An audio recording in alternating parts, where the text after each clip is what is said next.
So it's been 15 years since Sofia Coppola made this movie. She'd made a pretty good movie before that, and she's made good movies since. But to me, she hasn't reached that level of filmmaking at any other point. Now, I don't remember exactly when I first saw this movie, but I guess a few years after it came out, and I immediately loved it. And it's been one of my favorite movies ever since, and I rewatched it a few times. But even then, I don't think I really appreciated it until this time around, because I've always just watched it as a fan of movies. I've never really analyzed or dissected it before, really dug into it, but now that I have, it not only held up to the scrutiny, it just got better. Now, I don't really like to rank movies, because opinions change and all that, but this might have just become my favorite movie of all time. It's not flawless, and I don't think there is such a thing as a perfect movie, but this gets close. Very close.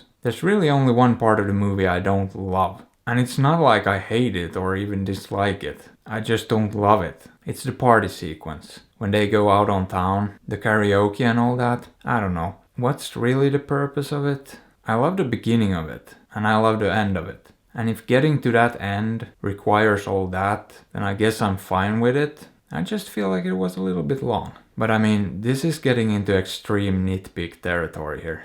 But I do have a point to make about it, and why I think that part felt a little bit out of place. Because watching it this time around, I realized something about the editing. There's not a frame wasted in this movie, and that's why it feels so incredibly tight. It's not afraid to linger on some shots here and there. But when a scene has served its purpose, cut. Immediately on to the next one. There's no wasted space anywhere in this movie. And that's why the party sequence feels a little bit out of place. Because it's not as tight as the rest of the movie. I feel like it would have served its purpose even if it was a little bit shorter. But again, that's pretty extreme nitpicking.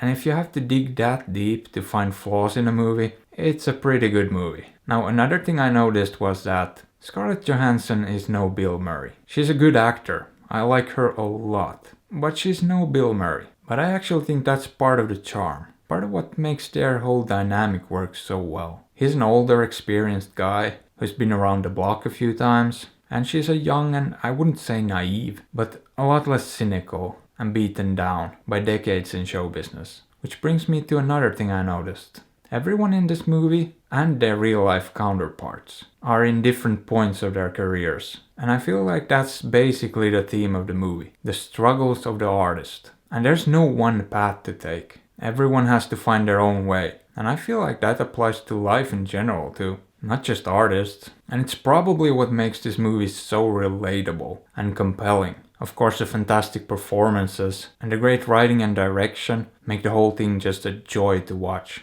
I mean, the writing in this is phenomenal. Some of the best writing in any movie ever. And the way they deliver the lines just make even the most mundane dialogue incredibly funny. Take this for example. Scarlett walks into the strip club and asks, "How long have you been here?" To which Bill replies, "I couldn't say." Now, that shouldn't be funny, but it is. And this whole movie is incredibly funny. And watching it now in 2018, in this ridiculous, politically correct climate, is pretty eye-opening. Because this movie, the way it is now, wouldn't get released today. There are so many scenes where they make fun of the way the Japanese pronounce English words, or Japanese culture in general. And it's funny. It's really funny. But there's no way anyone would risk putting out a movie like this right now. Because someone's gonna get offended. And then people get fired. But I dare you to watch the lip scene and not laugh. Because it's hilarious. And I don't care what anyone says. It's funny. I also just read bits of the actual script. And the lines in the movie are very different. So I feel like a lot of the credit for the dialogue probably goes to Bill Murray for improvising.